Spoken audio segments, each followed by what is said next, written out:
살이 안 빠지고 오히려 3kg가 쪘어요. 그래서 근데 이거 저만 그런 게 아니고 아마 위고비 사용해 보신 분들한테 저도 물어보고 싶다니까. 정말 위고비 효과 대박이냐고. 위고비가 총 5단계 있는데 1단계의 0.25의 2배 용량 0.5부터 효과봤다는 후기들이 좀 있습니다. 네, 저는 이렇게 치료적 다이어트라고 한의상 부르는데 한의원이 됐든 양방의원이 됐든 의료기관을 찾아가서 전문 의약품을 처방받아서 살을 빼는 과정을 환자분들 이해하기 쉬우시라고 치료적 다이어트라고 하는데 이런 치료적 다이어트 경험이 있는 분들 특히 암페타민 계열의 나비약, 눈사람약 이런 거 2회 이상 경험하신 분들은 아마 보나마나 초기 1단계에서는 치료억제 효과가 별로 없었을 겁니다. 그러니까 뭐 결론만 얘기하면 위고비도 투여하자마자 살이 쭉쭉쭉 빠지는 기적의 다이어트 약은 아닌 것 같다. 그리고 일단 여기서 난도를 한번 했죠. 효과가 생각만큼 쓰지 않으니까 한방 다이어트 아직 망하진 않았겠구나. 근데 또 이러실 겁니다. 이 영상 보시는 분들 중에는 아닌데요. 저는 해보니까 살 엄청 잘 빠지는데요. 이 경우는 아마 이러실 수 있어요. 치료적 다이어트가 요번이 첫 번째인 경우. 그러니까 양방 식욕 억제제는 익히 부작용이 심하다고 들어가지고 좀 꺼려했던 분들이 삭센다나 위고비로 시작하시는 경우가 꽤 있어요. 저도 그렇게 많이 보고 있거든요. 근데 이렇게 이번에 해본 위고비가 내 인생 첫 번째 치료적 다이어트다? 그러면 효과 당연히 좋습니다. 어떤 치료적 다이어트든 처음에 하는 건 효과 다 좋습니다. 이렇게 또 반문하는 분 있을 수 있잖아요. 아닌데요, 선생님. 저는 식욕 억제제도 최대치로 먹어봤던 사람인데 위고비가 훨씬 좋던데요. 이런 분도 있을 수 있어요. 근데 약이라는 건 원래 케바케고 사바사입니다. 케이스 바이 케이스, 사람 바이 사람이에요. 위고비가 그냥 본인한테 잘 맞는 거예요. 축하드린다. 저는 이렇게 말씀드리고 싶고. 그래서 사실 중요한 거는 첫 번째 치료적 다이어트 약을 잘 선택해야 된다는 거, 그리고 첫 번째 치료적 다이어트를 잘 선택해서 좋은 효과를 보고 잘 빼놓은 그 체중을 잘 유지시켜주는 노하우를 가진 병원을 찾는 게 사실 핵심입니다. 그런 병원이 어디다? 우리 병원입니다. 이건 자랑을 좀 하고 가야 돼. 우리가 딴 데보다 요요가 훨씬 덜 오는 건 사실이니까. 왜 환자분들이 옆에서 살 빠진 거 보고 6개월 지켜보다가 요요 안 와서 살 빼러 왔어요. 이런 분들 우린 많잖아요. 저는 부작용이 궁금해요. 그러니까 위고비 부작용. 그죠? 네네. 이게 개인적으로는 부작용이 없었어요. 아예 하나도요? 네, 하나도 없었어요. 왜? 효과가 없으니까. 아. 약이라는 거는 효과와 부작용이 같이 붙어 다녀요. 그러니까 이건 아셔야 돼요. 약효가 강하다는 거는 부작용도 강하다는 겁니다. 같이 갈 수밖에 없습니다. 어떤 치우쳐진 걸 끌어당겨오는 힘이 강하다는 거니까 별 문제 없는 사람을 반대로 끌어당기면 부작용이 되는 거죠. 결국 부작용이 없다? 약효도 약하다. 0.25 위고비는 저에게는 아무런 효과도 부작용도 없었어요. 그러니까 위고비 부작용은 저는 겪어보지 않았지만 어쨌거나 알아본 바로는 흔히 알려진 위장관 증상, 구토, 설사, 변비, 복통. 근데 뭐 이거는 위장관 운동을 억제하는 호르몬이기 때문에 소화가 천천히 되게 하니까 그래서 당연히 나타나는, 그래서 어느 정도는 감수해야 되는 부작용입니다. 다른 직종에 종사하는 친구들을 만나서 조금 궁금해하는 걸 물어봤는데 뭐 췌장염이나 췌장암의 위험성이 있다는데 그게 맞느냐?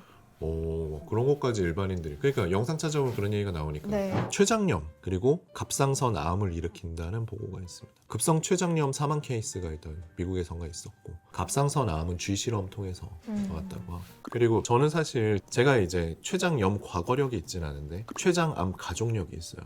그러니까 이것도 사실은 위험 요소 중에 하나거든요. 거의 살신성인 수준이다. 췌장에 이게 문제가 생긴다는 게 개인적으로도 좀 걱정되고, 그걸 떠나서라도 이 췌장은 사실 잘 아프지 않는 기관이에요. 장기 중에 그냥 그 침묵의 전기라고. 일종의. 그쵸. 그리고 또 무서운 이미지도 있잖아요.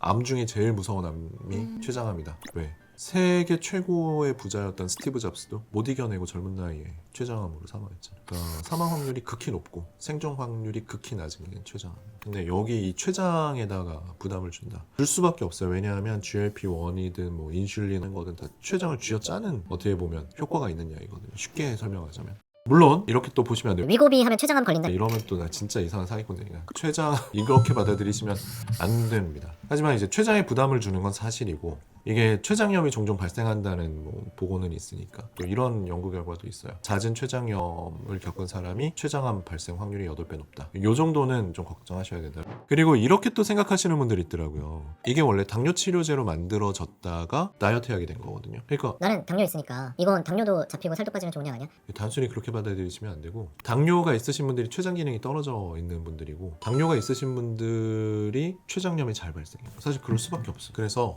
나는 당뇨가 있으니까 일석이조 아니냐, 이것도 한번 따져보셔야 된다. 본인의 췌장이 어떤 상태인지에 따라서 오히려 독이 될 수도 있는 겁니다. 그리고 다시 얘기하지만 약효가 좋다는 건 부작용이 강하다는 겁니다. 우리 병원 같은 경우에 그래서 약을 독하게 안 지으려고 되게 노력하죠. 되게 부드럽게 지으려고 엄청 노력하죠. 보세요. 제가 꿀팁을 하나 드릴게요. 내가 찾아간 이 병원, 내가 찾아간 이 의사 선생님, 한의사 선생님이 약을 독하게 쓰는지 약을 부드럽게 환자 몸 생각해서 섬세하게 쓰는지 알고 싶다. 뭘로 알 수 있을까요? 환자분 붙들고 설명을 길게 하면 맞아요. 네. 독하게 쓰고 싶은 사람 맞아요.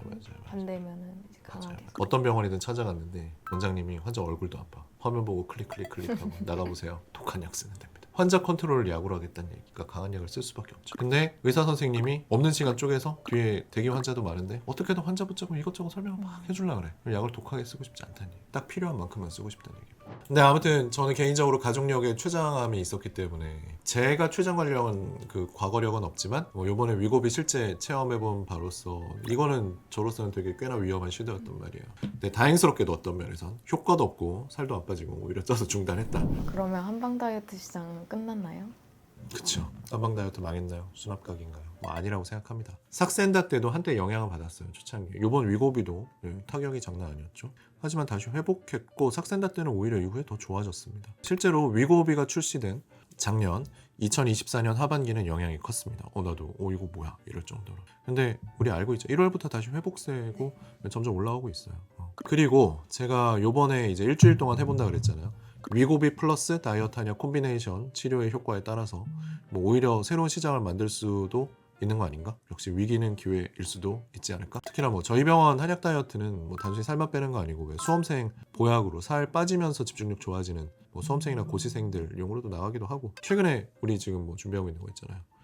난임이신 분들 애 갖는 거 포기했는데 저희 약 드시다가 임신 덜컥덜컥 하시는 분들이 있고 위고비에는 그런 효과가 있을 것 같지는 않거든요. 그래서 제가 마지막으로 감히 예언을 하나 하겠습니다.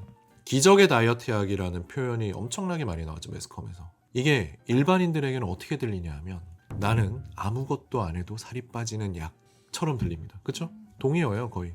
최소한의 노력으로 살 빠지는 약이 기적의 다이어트 약이죠. 근데 이거 심각한 요요에 제대로 처맞을 확률이 엄청나게 높은 약이라고 저는 들려요. 이거 시기와 운동은 기본이에요. 뭘 하든지 간에 어떤 시기와 어떤 운동을 잘 선택하느냐가 물론 다르겠지만 시기 운동 없이 약만으로 살을 뺐다? 그럼 그 약 안 먹으면 원상태로 원상태면 다행이에요. 요요는 보통 원상태가 아니에요. 이런 식으로 조금 왜곡된 잘못된 치료 받으면 보통 빠진 거의 2배로 찝니다. 거의 예외 없습니다. 그러니까 시기와 운동 기본인데 이거 하나도 안 하고 약만으로 살을 뺐다. 그리고 이 약 평생 할 거냐 이거죠. 평생 하면 부작용 없을까? 췌장을 쥐어짜는 게 이 약의 핵심 기능인데. 그러니까 위고비가 심각한 요요가 올 가능성이 높아요. 근데 이건 사실 위고비의 잘못은 아니에요.